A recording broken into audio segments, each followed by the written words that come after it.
Well, can we start with one of those coaches in here? It's Brandon Staley.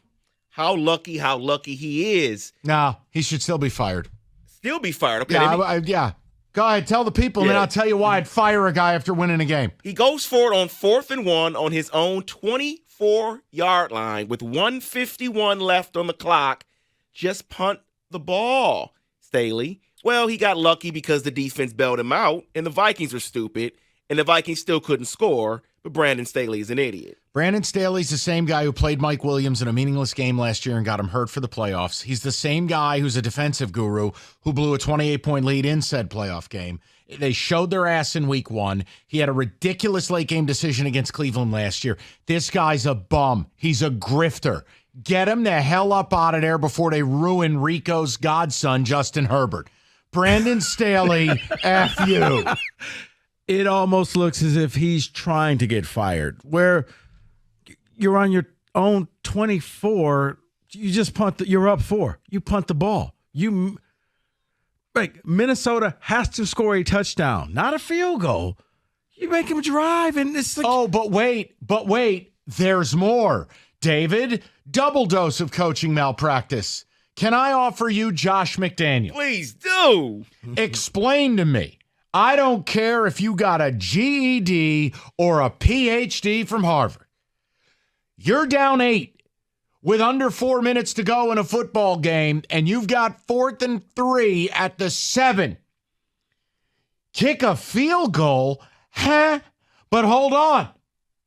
He already tried to bleep himself earlier in the drive when they settled for a 48-yarder. It made even less sense. They get the reprieve. They get down there. Here's how bad Josh McDaniel's decision was.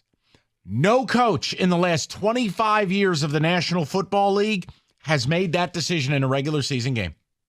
Yeah. None. No coach in 25 years, down 8, under 4 minutes, and you've got a 4th and short in the red zone.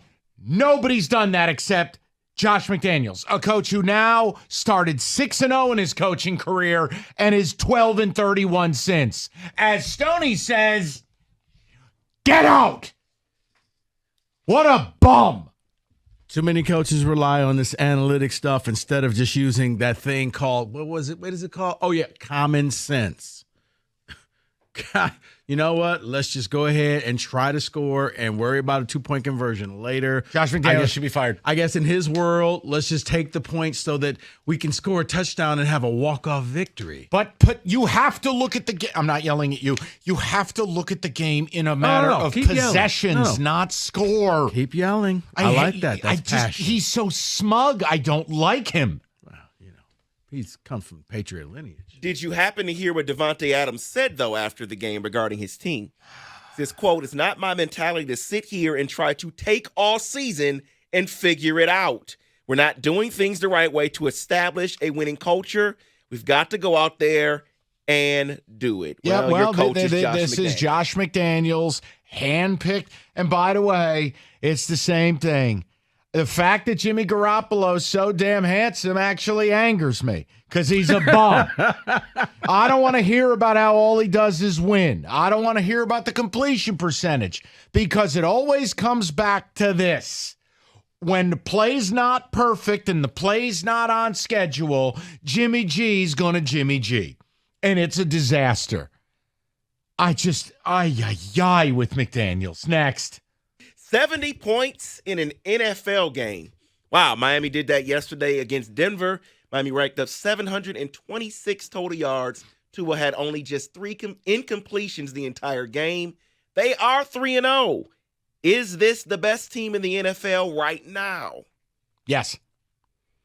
Now, doesn't mean it will be at the end, but no one's been more impressive. No one has played at a higher level offensively. And frankly, don't get mad at me now. I don't know if anyone's as connected to their quarterback and their weapons as Mike McDaniel is right now. He is operating at an efficiency level on offense where you know this. You lived a privileged life. I was about to say, it makes me proud when I see him. This poor man was your running game coordinator. It just makes me proud when I see him go down to Miami and have such success. He's an assassin. You know what? I would love if Thursday night, you know, would have been a great game. Would be to see the Dolphins and the Niners play. That I think would be just a potential Super Bowl preview. And they scored 70 without Jalen Waddle. Just throwing that minor detail out there. I mean, mistakes were made. Yeah, mistakes were made, Sean. Yeah, including if you're Sean Payton. You took this job to coach this team. You could have had any job in the league. This is what you decided to return to? What? Yeah, Garrett Bowles after the game crying, basically. He did not cry. He was angry. All we've done is lose since I've gotten here. Well, maybe it's your fault, Garrett. Leave Garrett Bowles alone. I'm sorry, holding. Number 72. Let's go to the Dallas Cowboys. They decided to, I guess, not show up, take it easy, and lose to the Arizona Cardinals. They were once thought to be the best team in the NFL. Any thoughts on that game yesterday with them? You know what, David? Overlooking their opponent? And I'm going to say, this is what happens when you don't fully prepare for an opponent. They went in there thinking that Arizona is so bad. And here's a news flash. There was probably more Cowboy fans in the stands than there were Cardinal fans because it's a transient city. But see, this is the problem I have, though. The NFL's got to stop. You know, how many teams are we going to have that can't draw a home field?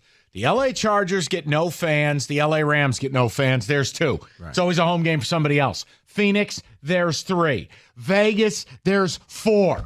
Still yellow and black and yellow going around. I mean, it's just like, for God's sakes. Sorry. It's so annoying. And your fans are annoying, too. What? Well, first of all, you're a bunch of animals fighting each other in the crowd. That was an embarrassment. Yeah, what is that about? Everybody Another week, another fight. David, everybody fights. Sure. That's the new thing now. You want a hot dog, you got to fight.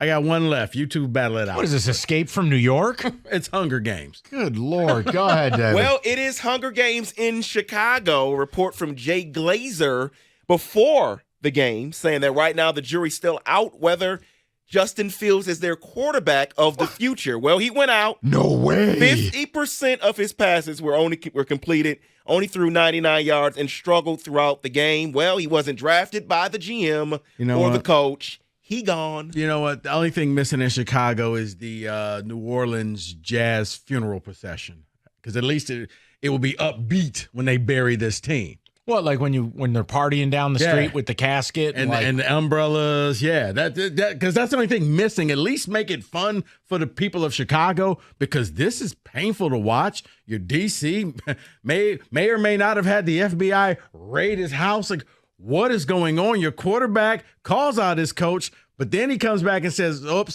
just kidding." But then, this is a team that's going to end up with a top pick, and I do think that this is it for Fields in Chicago, because you're just going to take one of the new quarterbacks and just start over. Done. So Eberflus, done with him. Yes, he is done with him. So I asked you about the best team in the NFL. I want to ask you, is this so disrespectful? The best defense in the NFL? No, not the 49ers. No, it's Cleveland Browns. It's the Cleveland Browns. You can laugh at it and make fun of Deshaun and make fun of the little, Fudgy the Whale or whatever the hell that guy is in the middle of the field, the elf. The elf. The cookie puss. Fudgy the Whale. Yeah, shout out Carvel. Their defense is unbelievable. Secondary especially. It's Did like you they see revamped it. Yesterday, Myles Garrett moves, we move. They had 2 guys shadowing Myles Garrett, and he moves to the other side, and they go, "Oh, Bob, we got to move." And they get up, and they run to that side. Myles Garrett's like, "Wait a minute." And he runs over here, and he's like, "Pete, we got to move again." And they run. Ludicrous. When I move, you move. Right. Just like that. Right. But Jim Schwartz might be a bum of a head coach, but he's an elite defensive coordinator. He is. And they are, and by the way, nobody wants to do it. Ravens at the Browns this week. Browns are 2-point favorites. Yeah, Schwartz has revamped that. Where was Super Lamar yesterday? I thought he was Joe Montana all of a sudden. That was weird. You had 2 teams trying to lose. Exactly. Like, are you guys? No. You have it. No. You take this game. Yeah. Oh, wow. You're exactly right. And that is in football today.